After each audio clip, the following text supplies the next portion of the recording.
Guys, what is up? It is James Penrose here, back again for my next video. Welcome. And as you can tell from the title down below of this video, I'm going to be talking about WWE once again, and the main event for WWE Great Balls of Fire, which is still, in my opinion, the worst pay-per-view name of all time. But you know, it's good for bounce and for a laugh. Great Balls of Fire, baby. But in WWE right now, the reason, as you may have noticed, I haven't really talked about WWE in a while on my channel. For the main reason that WWE right now overall, in terms of the main roster, is just shit, isn't it? Let's just get down to it. It's still a steaming pile of dog shite. This new era over the past year, it's just not lived up to it. Especially on Monday Night Raw, what they're doing is just, in terms of booking, their baby faces, heels, storylines, feuds, absolutely jack shit is doing it for me right now. SmackDown Live, again, while it's good and all that, I just... Jinder Mahal as WWE Champion, I haven't really got my thoughts out on that. Me, I think it's crazy, but again, at least they're trying to create new stars, unlike Monday Night Raw. So, everything else on the main roster, it's whatever for me, I don't really care. NXT, their new era is doing good right now, but in terms of the main roster, as you can tell from the title below, the only thing that's really keeping my interest is this feud we have going on for Great Balls of Fire. The main event is for the WWE Universal Championship. And honestly, guys, for this match, it's like WrestleMania's come early. Brock Lesnar defending his WWE Universal Championship against Samoa fucking Joe. Holy shit, guys. You know what, at Extreme Rules, when that Fatal 5-Way Extreme Rules match happened, I think most or everyone predicted that Finn Balor was going to win. And if it wasn't Finn Balor, it has to be Roman fucking Reigns.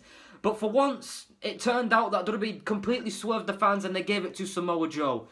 And honestly, that was probably the best way to go about things. I actually think we should save Brock Lesnar and Finn Balor for a WrestleMania or a Rumble potentially, where Finn Balor can be put over. And for right now, we're getting this match, which is just as good in my opinion. It's WrestleMania quality. It has WrestleMania quality written all over it. And so far, how they've been building up this feud, I really love it. How you have Samoa Joe acting like this badass heel that, honestly, again, Roman Reigns should be, but no, because he has to be a babyface, even though no one likes his guts. Everyone fucking hates him, just like me. But Samoa Joe, the way they're booking him right now, quite honestly, you couldn't do it any better. When you're supposed to be taking down the beast Brock Lesnar at Great Balls of Fire, this is how you would have to do it. Attack Paul Heyman, get him in the coquina clutch. He has him in the fucking corner telling him, okay, so what's going to happen to you right now? And we're just going to have a little talk, man to man. What's going to happen right now? Something bad's really going to happen to you. I'm going to take my arms around you, and I'm going to choke you out. And you're gonna be in pain, Paul Heyman. And that's how he gets him down and passes out Paul Heyman. And then that's where you have this past Monday night on Raw. And I just love how they build feuds into this. When, you know, two guys hate each other's guts. It's an intense rivalry. And how you have that escalate by having one fucking massive brawl in the ring. Brock Lesnar and Paul Heyman, they're cutting a promo. Paul Heyman, again, are gone on the mic. I'll say that over and over again. One of the best talks in the business. Talking about how he'll never put the coquina clutch on Brock Lesnar and will never make him submit. Even when he has that ability, he will never do that on Brock Lesnar. And then at that point, that's where you have Samoa Joe come out, and then there's this big epic stare down, and that's where shit goes down, the brawl's underway. You got Kurt Angle, the general manager, getting everyone back there, and that's the classic style of brawl with Brock Lesnar. I mean, the same brawl that Brock Lesnar had with The Undertaker building up to their match at SummerSlam. The same brawl that Triple H and Shawn Michaels had leading up to their Hell in a Cell match at Bad Blood 2004. I mean, and the same one with Brock Lesnar and John Cena the first time when he originally first came back. Like, these are the types of brawls that really make it feel like it's a personal, intense rivalry, which it should be. And how I would actually have this match play out, seeing as how they've already brought up the fact that, oh, you'll never put the coquina clutch on Brock Lesnar, even though they had the same kind of story last year of Randy Orton. No, you'll never hit an RKO on Brock Lesnar, and he did, and obviously that wouldn't put him away, obviously. But what I would love to see, and a lot of people have said this as well on YouTube, if we're going to add a stipulation onto this, which quite honestly, I would add the stipulation personally. I mean, nowadays, WWE is that uncreative and that unoriginal that they won't add anything to any match. Like, they won't add spice to anything, and when they do, they'll book it in a way that's just watered down, pointless, and doesn't progress anything for feuds, characters, nothing. But this, they have to do it with this match. They've got no choice. How I would do it, you ask? I would have a submission match. I would add a submission match stipulation to this, where, you know, you got the Kimura lock for Brock Lesnar, the coquina clutch for Samoa Joe, and they've got other great submissions in their arsenal. So, you put a submission match onto this, you're going to get magic, in my opinion. Hell, even if it's just a one-on-one match, you're going to get magic, and that's probably why they're not going to do it, because they have that mentality, which I guess I can understand, but a submission match I would love to see. What are the stipulations? Last man standing, you know? Falls count anywhere? I mean, again, they won't do it, but this is just me being imaginative, unlike WWE, but when it comes down to the result of the match, how would you guys have the match going over? Would you have Brock Lesnar retain the Universal title clean? Would you have Samoa Joe win the Universal title clean? Or would you have it done in some way or some form of fashion where it ends in either a draw, a count-out, double disqualification, and it ends with no winner? And that's what some people are also suggesting, that, you know, this match is going to be that brutal, that intense. It's going to be an all-out fucking war.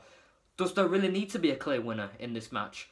And for me, initially, I was like, well, of course there has to be a clear winner. Otherwise, what's the point in doing the match if you're not going to have a clear winner? The more I thought about it, though, and in terms of a storyline development, in terms of a plan going forward for a future match, this does make the best sense to have the match end in, say, a double counter or a double disqualification where both guys are knocked out after they've just been completely annihilating one another. That would be the best way to go about things. Have it end in a no contest or draw after they've just gone back and forth, and then I would set up a rematch at SummerSlam where you have an even bigger stipulation. Again, last man standing, falls count anywhere. Hell, maybe even Hell in a Cell if you really want to go crazy with it. Why not? Because, you know, the Hell in a Cell gimmick pay-per-view, that kills the freaking surprise as it is. So why not just go all out like you did with WrestleMania with Shane McMahon at The Undertaker? You know, why not do that? They won't, but again, me being creative and all that, I would have a rematch at SummerSlam, Hell in a Cell, last man standing, and then that's where I would have Brock Lesnar put over Samoa Joe as the new beast, the destroyer once and for all, where he beats Brock Lesnar, becomes the new Universal Champion. And then I would have Samoa Joe hold that Universal title all the way up until WrestleMania. Now, who would I have him face at WrestleMania? That, I don't know. I'm on the fence with that one. You guys leave your thoughts and comments below. Tell me what you think of that. So when it all comes down to this match, I'm definitely looking forward to. This is probably the only thing I'm going to watch Great Balls of Fire for, because everything else I couldn't give two fucks about, really. I mean, I can't stand what they're doing with Bayley right now. It's hard to watch at times. That This Is Your Life segment, if you guys remember that. And if you don't remember, then good, because it was absolutely fucking atrocious. I mean, what they're doing with Sasha Banks right now as well. I mean, I don't know what she's doing. I hear she probably might be going for the women's title at their next pay-per-view, which of course Great Balls of Fire. I don't know where that's gonna go. I don't know. Again, why don't you just turn a heel where she can actually fully be who she truly is, the boss, the woman that don't take shit from no one, who's this badass woman who does wonders in the ring. Hell, even a babyface, she does wonders in the ring. But a heel Sasha Banks for me is where she shines the most, and that's where they need to go about things again. I mean, I don't know why they're still dragging it on. I mean, people can't stand it at this point. I hear John Cena's coming back on SmackDown Live. On Thanksgiving, I believe he's coming back on SmackDown, which, fine, I'm all for it. I mean, it is what it is with John Cena now. I don't know what he's going to do, but when it all comes down to this match is the only thing that's keeping me interested, and I can't wait to see it. Tell me what you think's going to happen in the comments below. And yeah, that's it. Thank you guys for watching this video. Make sure you guys like this video, comment on this video, subscribe to my channel, and all I can say is, peace out, my brothers!